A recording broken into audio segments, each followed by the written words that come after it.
Meaning of gantry. Gantry.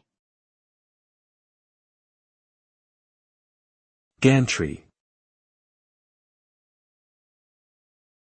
Gantry. Gantry.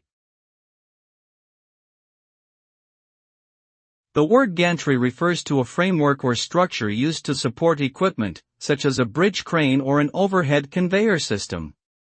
It often consists of two tall vertical posts with a horizontal beam or crossbar mounted between them. Gantries are commonly used in construction sites, factories, and ports for loading and unloading cargo from ships. They can also be used for transportation systems like railways and highways.